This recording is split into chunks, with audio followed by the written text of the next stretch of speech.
Break के बाद एक बार फिर से आप सभी का स्वागत है और उत्तराखंड के महासंग्राम में एक और मुद्दे का हम रुख कर लेते हैं। मुख्यमंत्री पुष्कर सिंह धामी के निर्देशों पर उत्तराखंड में विभिन्न गेस्ट हाउस और रिजॉर्ट पर प्रशासन की ताबड़तोड़ कार्रवाई शुरू हो गई है। मुख्यमंत्री धामी के निर्देश पर नैनीताल जिले के धानाचूली क्षेत्र में 5 रिजॉर्ट सील किए गए हैं। जिला प्रशासन द्वारा शनिवार को विभिन्न होम स्टे और रिजॉर्ट की जांच की गई। तय मानकों में खामियां पाए जाने पर जिला अधिकारी के निर्देशों पर एक ही दिन में 5 रिजॉर्ट को सील किया गया। गौरतलब है कि पौड़ी के लक्ष्मण झूला में हुई घटना के बाद पुष्कर सिंह धामी ने शुक्रवार देर शाम सभी जिला अधिकारियों को तमाम होटल और रिजॉर्ट की स्क्रूटनी करने के निर्देश दिए थे। मुख्यमंत्री ने स्पष्ट शब्दों में यह निर्देश दिए थे कि यदि किसी भी होमस्टे रिजॉर्ट में किसी प्रकार की खामी पाई जाती है तो उस पर तत्काल कार्रवाई की जाए। मुख्यमंत्री के निर्देशों के बाद प्रदेश के अन्य जनपदों में भी यह कार्यवाही लगातार जारी है।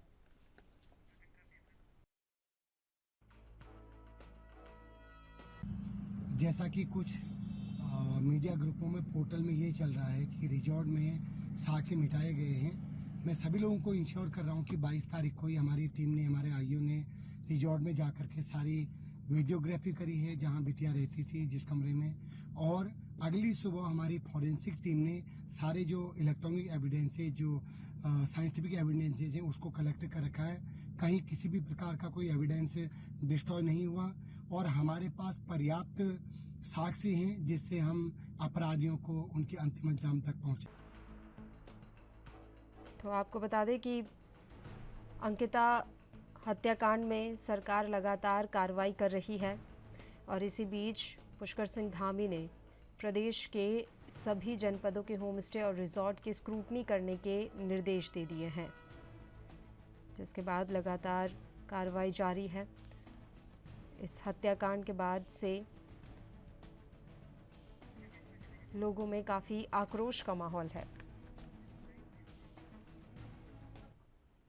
और एक बार फिर से हम चर्चा की शुरुआत कर लेते हैं। तीनों मेहमान हमारे साथ जुड़े हुए हैं। संजीव वर्मा जी से शुरुआत कर लेते हैं। संजीव जी, आप अपनी पहले वाली बात तो जारी रखिएगा ही, उसके अलावा अंकिता हत्याकांड को लेकर भी आपसे कई सवाल हैं सर। बड़ी बात यह है कि जब किसी तरह का कोई कांड हो जाता है या बड़ी घटना हो जाती है उसके बाद हम हरकत में आते हैं। अब पूरे जिले के जितने भी जिले हैं, तमाम जनपदों में आप कोशिश कर रहे हैं कि सभी होम स्टे और इनकी जाँच की जाए। समय समय पर इस तरह की जाँच क्यों नहीं होती है, या फिर समय समय पर हम क्यों नहीं तय कर पाते हैं कि कहाँ पर हमको क्या करना है? पल्लवी जी, पहले तो मैं अपना जो पहले का जो मेरा वक्तव्य था वो अधूरा रह गया था। मेरी आवाज इको हो रही है, जरा थोड़ा ठीक है सर, सही करवा देते हैं। जी। पल्लवी जी, देखिए, कांग्रेस लगातार आरोप प्रत्यारोप की राजनीति करती रही और हम अपना काम करते रहे, हम कार्यवाही करते रहे। और जिस प्रकार से अभी यूके ट्रिपल एससी की हम बात करें, चाहे विधानसभा भर्ती घपले घोटाले की हम बात करें, तो कांग्रेस लगातार आरोप प्रत्यारोप करते रही और युवाओं को भड़काने का काम करती रही। और किंतु सरकार की नीति, नियत और मंशा पूरी तरह से स्पष्ट थी। हम युवाओं के हितों से किसी भी व्यक्ति को खिलवाड़ करने की कोई भी इजाजत नहीं देना चाहते थे, न कभी देंगे। और युवाओं के हितों के साथ पूरी तरह से सरकार खड़ी है। मैं युवाओं को भी पूरी तरह से भरोसा, विश्वास दिलाना चाहता हूँ। युवाओं का भरोसे को कायम रखते हुए उनका जो यूके ट्रिपल एससी के द्वारा जो यहाँ भर्तियों की एक साख गिरी है, उसको कायम करने के लिए और युवाओं के मन के अंदर एक विश्वास को कायम करने के लिए माननीय मुख्यमंत्री जी के द्वारा उत्तराखंड लोक सेवा आयोग को तमाम भर्तियां ट्रांसफर की गई हैं कि आप इनको बिल्कुल एक पारदर्शी तरीके से और एक बेहतर तरीके से इन सभी भर्तियों को संपन्न कराएं। और जिसमें मैंने बताया कि 7,000 भर्तियों अभी दिसंबर माह तक हम पूरी तरह से जिनका प्रोसेस हमने चालू कर दिया है वो संपन्न करा ली जाएंगी। शेष 12,000 जो भर्तियां हैं वो जैसे ही भर्तियों की प्रक्रिया पूरी तरह संपन्न होती है उसके बाद हम उसको 12,000 भर्तियों को भी हम पूरी तरह से संपन्न कराने का काम करेंगे। जिस तरह बात रही विधानसभा भर्तियों जो अनियमितताएं की बात आई थी, तो माननीय मुख्यमंत्री जी ने स्वतः संज्ञान इस बात का लेते हुए और उन्होंने त्वरित इसके ऊपर कार्यवाही करी और माननीय विधानसभा अध्यक्ष जी से आग्रह करते हुए कि जो भी आपको गलत पाया जाता है उसके ऊपर आप कार्यवाही करें। और उन्होंने एक बड़ी बात ये कही कि कोई भी व्यक्ति से आप अपने आप समझ सकते हैं, कोई भी व्यक्ति छोटा हो बड़े से बड़ा हो, उत्तराखंड में किसी भी व्यक्ति को बख्शा नहीं जाएगा। जो भी व्यक्ति गलत कर रहा है और युवाओं के भविष्य से खिलवाड़ करने का काम कर रहा है, उन्होंने जी ये तो ये बात हुई। दूसरी बात, कांग्रेस पहले तो ये बात बोलती रही कि विधानसभा में जो अपने जो भी भर्तियां हुई है जिनमें भी अनियमितता पाई गई उन सभी को बाहर करना चाहिए, उन सबको निष्कासित कर देना चाहिए और उसको निरस्त कर देना चाहिए। अब जबकि विधानसभा अध्यक्ष जी के द्वारा जो 1 माह का समय जांच के लिए लिया गया था और उत्तराखंड ही नहीं बल्कि देश की राजनीति में और पूरे देश के सामने हमने एक बड़ा उदाहरण पेश करने का काम किया कि कोई भी ऐसी ठीक है सर, अंकिता हत्याकांड पर आ जाते हैं संजीव जी थोड़ा जल्दी, ये भी महत्वपूर्ण मसला है। जी मैं वहीं आ रहा हूँ। 1 माह की हमने जांच बिठाने का काम किया था और हमने 20 दिन के अंदर वो जांच को पूरा करने का काम किया और 21वें दिन उसके जो भी परिणाम थे वो सामने लाने का काम किया और जितने भी अनियमितताएं थी उन तमाम पदों को पूरी तरह से निरस्त करने का काम किया। ये हमारी जीरो टॉलरेंस की सरकार की नीति और नियत को स्पष्ट करता है। अब बात आई अंकिता हत्याकांड की, तो अंकिता के साथ वो हमारे उत्तराखंड की बेटी थी। पूरी संवेदनशीलता भारतीय जनता पार्टी की सरकार की उस बेटी के साथ है।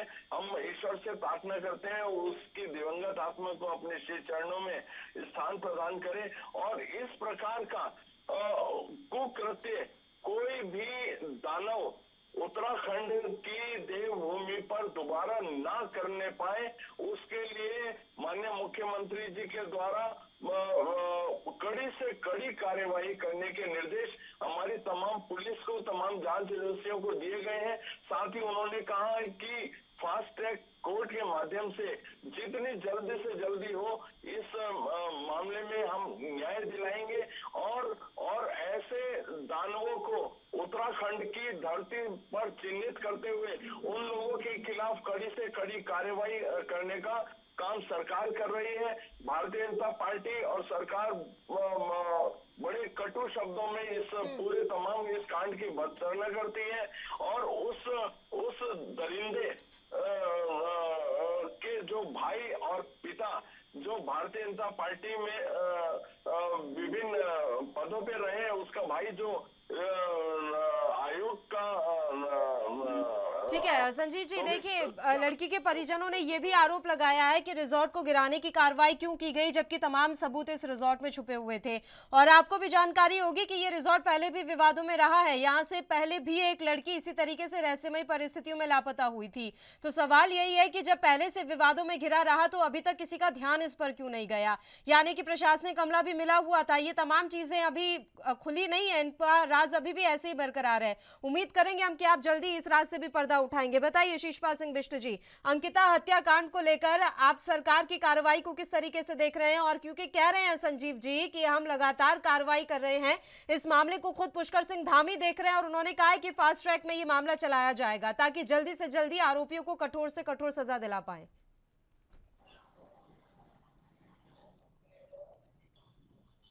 इसके लाशों के ऊपर राजनीति करने का काम कर रहा है। कोई राजनीति नहीं हो रही है लाशों के ऊपर। पक्ष विपक्ष हर मसले पर अपनी अपनी बात रखते हैं सर संजीव जी। कोई राजनीति नहीं है, कोई राजनीति नहीं है संजीव जी, कोई राजनीति नहीं है सर। इतना बड़ा मसला है और आप चाहें कि सब चुप्पी साध के बैठ जाएं तो देखिए आपके हिसाब से तो नहीं हो पाएगा। अगर हम लोकतंत्र में रह रहे हैं तो और छोटे से छोटे और बड़े से बड़े मसले पर सबको अपनी प्रतिक्रिया देने का अधिकार है। बताइए बिष्ट साहब। संजीव जी, मेरे साथ 2 और मेहमान भी जुड़े हुए हैं। सरकार ने जिस तरह से मेरे साथ दो मेहमान और जुड़े हुए हैं संजीव जी, उनका एक एक रिएक्शन लेने दीजिए ना इस मसले पर, उसके बाद मैं आ रही हूँ। आप बताइएगा सरकार क्या किया और क्या नहीं किया सरकार ने। शीशपाल जी, मेरी आवाज मिल रही है आपको? बताइए सर।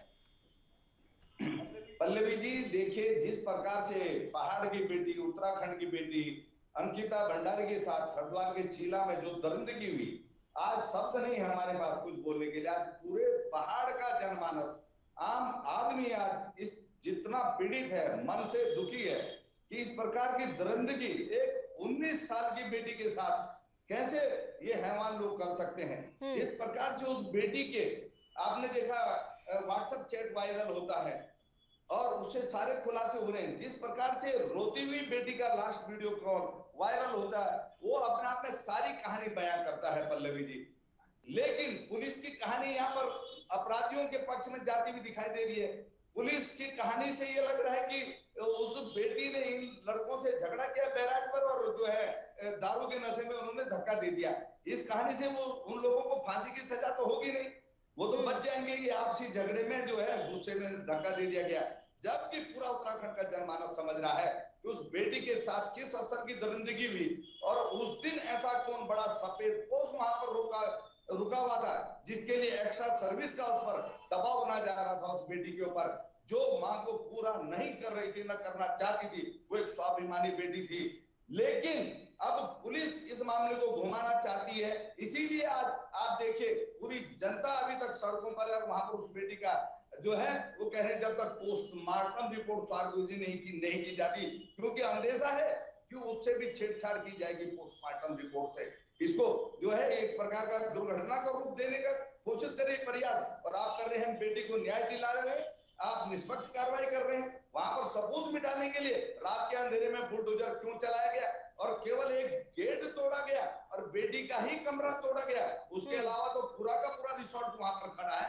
आप केवल वीडियो फुटेज के लिए, आप मीडिया को और जनता को गुमराह करने के लिए इस प्रकार की कार्रवाई करेंगे जिसे ये उत्तराखंड का जनमानस बर्दाश्त नहीं करेगा पल्लवी जी। और मैं यहाँ पर साफ कर दूं कि जो पटवारी वहां पर मेन पटवारी था राजस्व पुलिस का वैभव, जो 19 तारीख को छुट्टी लेकर के चला गया और जो ये सस्पेंड हुआ, ये विकास कुमार, ये तो रिलीवर है, उसकी जगह पर आया हुआ। तो ये जो वैभव कुमार पहला पटवारी, ये भी उसके साथ मिला हुआ है क्योंकि उसी रिसोर्ट में कमरा लेकर रहता था। उसको पूरी कहानी पता है अभी उससे कब जो है उसकी कब गिरफ्तारी होगी। और जो ये दोषी पुलकित आर्य का बड़ा भाई अंकित आर्य जो राज्य मंत्री था, कल डीजीपी ने खुद खुलासा किया कि उसके सामने परोसने के लड़की को मजबूर किया जा रहा था, उसकी गिरफ्तारी कब होगी।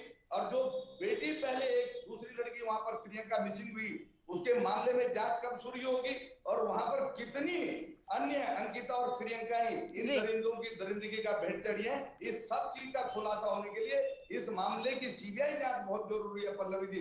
वरना वास्तविक दोषी जो दरिंदे पर्दे के पीछे हैं वो बचे रहेंगे।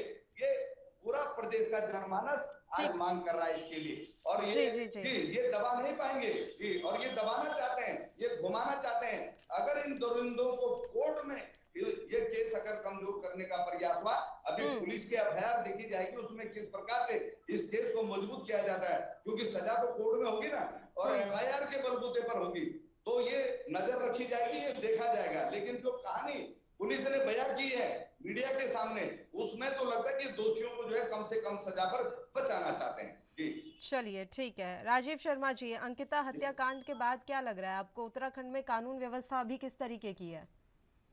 मैं कल ही सोशल मीडिया पे डीजीपी साहब का एक इंटरव्यू देख रहा था जिसमें एक बहुत बड़ा ये घोषणा उन्होंने करी है, जहां पर रेवेन्यू पुलिस है, जहां पटवारी पुलिस का काम करती है, उन जगहों को चिन्हित करके और वहां पर थाने और चौकियां खोलने की व्यवस्था करने जा रहे हैं वो लोग। ये एक बहुत सराहनीय कदम है और जो पुलिस का काम है वो पुलिस ही कर सकती है। पटवारी, देखिए वर्दी के अंदर आदमी होता है और वर्दी का एक खौफ, वर्दी का एक डर होता है और कानून का पालन हमेशा डर से होता है। अगर कानून का डर ना हो तो सब चीज बड़ी नॉर्मल सी हो। मुझे लगता है कि सराहनीय कदम है। उत्तराखंड में कानून व्यवस्था को दुरुस्त करने में ये बहुत कामयाब होंगे इससे। जी तो जी जी। मेरे हिसाब से बहुत अच्छा कदम कानून व्यवस्था को दुरुस्त करने के लिए है। ठीक है, ठीक है। शीशपाल जी, देखिए आपने तमाम बातें कही सर, मैंने आपको बीच में रोका नहीं है, लेकिन ऐसा नहीं है। आप देखेंगे तो सरकार की मंशा खराब नहीं है। अगर हम खुद सीएम धामी की बात करें तो वो लगातार इस मामले की अपडेट ले रहे थे। उसके बाद उन्होंने ये भी कहा है कि ये मामला फास्ट ट्रैक कोर्ट में चलाया जाएगा। तो खुद मुख्यमंत्री एक पूरे मामले को संज्ञान में लेकर पल पल की अपडेट ले रहे हैं, तो ये महत्वपूर्ण है। ये इस बात को दर्शाता है कि कानून व्यवस्था के नाम पर महज खाना पूर्ति नहीं की जा रही उत्तराखंड में। अरे पल्लवी जी आप ठीक कह रही होंगी धामी जी के उसमें, लेकिन देखिए प्रदेश नहीं, की आप जनता क्या समझ आप रही क्या है। बोल रहे हैं? 6 दिन एक बार तक फिर रिपीट कीजिए। मैं मैं क्या बोल रही हूँ? आप नहीं मेरी मंशा पर मैं सवाल उठा रहे हैं। नहीं मैं आपकी नहीं, मैं कह रहा हूँ आप ठीक कह रही हैं कि मुख्यमंत्री की मंशा ठीक होगी। मैं जी जी। कोई शंका नहीं कर रहा हूँ मुख्यमंत्री की मंशा पर, लेकिन जो चीज पल्लवी जी आज सामने है, आप देखिए 6 दिन बाद उस बेटी का जो है 7वें दिन जाकर के सॉन्ग मिलता है। 21 तारीख को इसमें एफआईआर दर्ज होती है। 18 तारीख को बेटी बेटी बेटी मिसिंग होती है। और देखिए देखिए बताइए बताइए, बोलिए बिष्ट साहब। देखिए तरह की तमाम घटनाएं हुई, कांग्रेस ने तमाम घटनाओं के ऊपर पर्दा डालने का काम किया। कांग्रेस बताएगी कि आपके राज्य में एक जैनी कांड हुआ था, उसको आपने छुपाने का तमाम भरसक प्रयास किए। कहाँ है जैनी आज बताएगी कांग्रेस। राजस्थान में भावरी कांड हुआ था, क्या बताएगी कांग्रेस? चलिए संजीव जी, उत्तराखंड पे रह लेते हैं, उत्तराखंड पे ही रह लेते हैं। आपका एक दिल्ली में तंदूर कांड हुआ था, जहां आपके एक राष्ट्रीय कांग्रेस के राष्ट्रीय नेता के द्वारा एक भोली भाली महिला को तंदूर में। ठीक है संजीव जी, 2 मिनट का वक्त दे दीजिए, एक बार उनकी बात कंप्लीट हो जाएगी, उसके बाद मैं रुक करती हूँ आपका। संजीव जी, पहले तो उत्तराखंड पे ही रह लेते हैं क्योंकि उत्तराखंड का मसला है और समय कम होता जा रहा है। अब एक बार बिष्ट जी आप जल्दी से अपनी बात कंप्लीट कीजिए। और दूसरी बात ये सर कि ऐसा भी नहीं था कि शव को ढूंढने का प्रयास नहीं किया गया है। आप खुद बता दीजिए कि क्या पुलिस हाथ पर हाथ धरे बैठी थी? क्या बस खाना पूर्ति की जा रही थी पूरे मामले में और अचानक से शव मिल गया नहर में से? जी सजा होगी। आप बताइए, पुलिस कह रही है कि आपसी झगड़े में बेटी ने पहले फोन फेंका और धक्के में दारू के नशे में उन्होंने उसको गिरा दिया। ये तो जो है गैर विज्ञापन हत्या का केस बनेगा ना। और दूसरी तरफ जो वीडियो वायरल हो रहा है, बेटी के दांत टूटे हुए हैं, जो अभी पोस्टमार्टम की प्राथमिक रिपोर्ट आई है उसमें ये लग रहा है कि उसके शरीर में तमाम चोटों के निशान है। ये मतलब ऐसे गैर विज्ञापन हत्या के केस में ऐसा होता है क्या? तो उसके साथ जो बदलती हुई है वास्तविक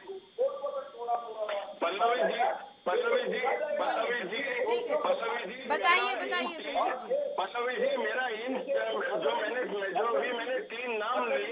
जो मैंने तीन नाम लिए उनका उद्देश्य मात्र इतना था कि हमने जैसे हमारे संज्ञान में कोई घटना आई, माननीय मुख्यमंत्री जी के द्वारा तुरंत उसका संज्ञान लेते हुए उसके ऊपर कड़ी से कड़ी कार्रवाई करने का हम लोगों ने काम किया। जबकि कांग्रेस के राज में इस तरह की तमाम घटनाएं होती रही और कांग्रेस ने उनके ऊपर चादर और पर्दा डालने का काम किया, कांग्रेस ने उन घटनाओं को छुपाने का काम किया। बताइए आज तक आपने किसको न्याय दिलाया? बताइए, मातृशक्ति की इतनी बात करते हैं तो आप बताइए आपने किसको न्याय दिलाया? किस मातृशक्ति के साथ आपने न्याय किया? आपने सबके साथ छल करने का काम किया और केवल आप लोग राजनीति करते रहे और झूठी भोंडी राजनीति करने का आप लोग काम करते हैं।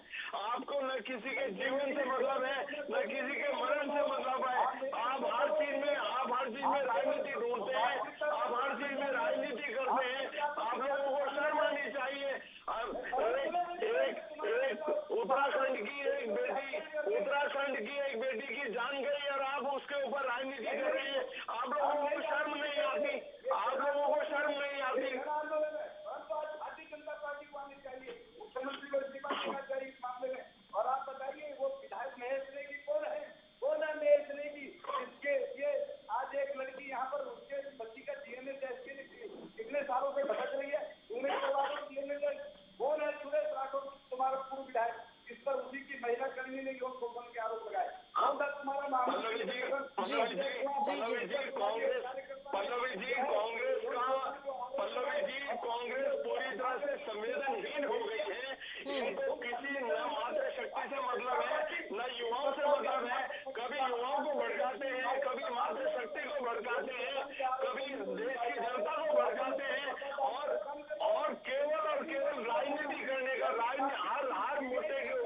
ठीक है, एक एक करके बात करेंगे।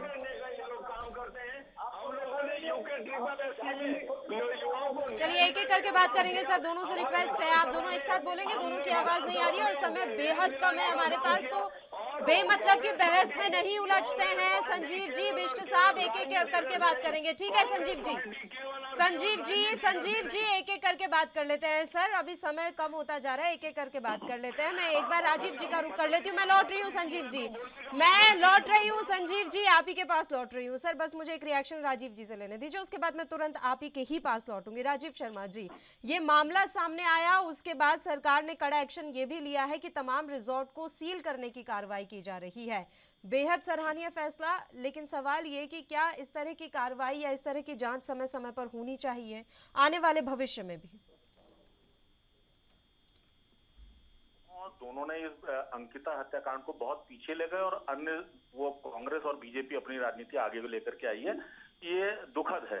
बहुत अच्छा होता है कि विपक्ष और बीजेपी दोनों मिलकर के साथ अंकिता के साथ खड़े होते और अंकिता वाले मामले पर खड़े होकर के बताते कि माननीय मुख्यमंत्री जी, पुलिस महोदय, आप ये काम नहीं कर रहे हैं। मैं तो शिषपाल जी से भी निवेदन करता हूं, अगर आपको ऐसा लगता है कि कोई कुछ चीज मिसिंग है उस जांच में, तो आपको जाना चाहिए, पुलिस अधिकारियों के पास जाना चाहिए, अपनी बात करनी चाहिए, बनिस्पत यहाँ पर खड़े होकर के लोगों को भड़काऊ भाषण दें।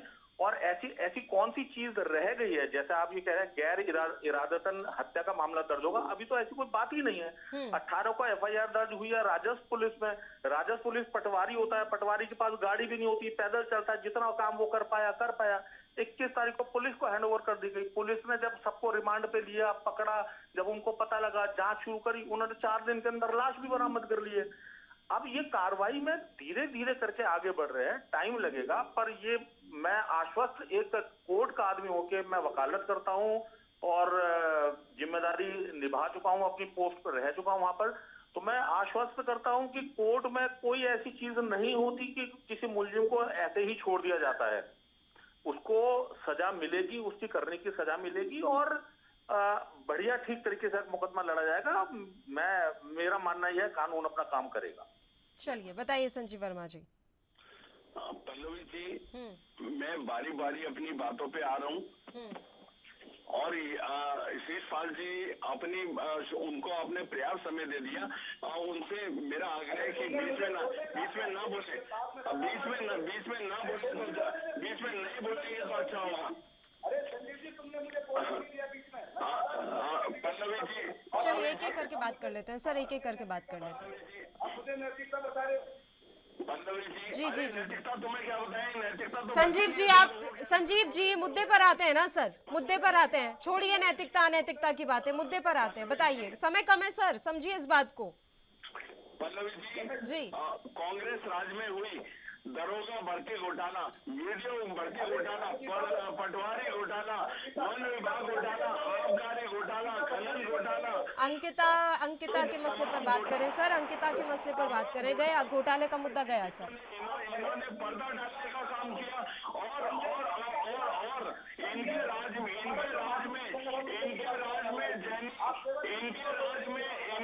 में मातृ शक्ति का एक जैनी घोटाला हुआ था, जिसको पूरी की पूरी सरकार खड़ी होकर बचा रही थी, उसके ऊपर पर्दा डालने का काम कर रही थी। 15 से 20 साल हुए, आज तक उसकी जांच रिपोर्ट नहीं आई।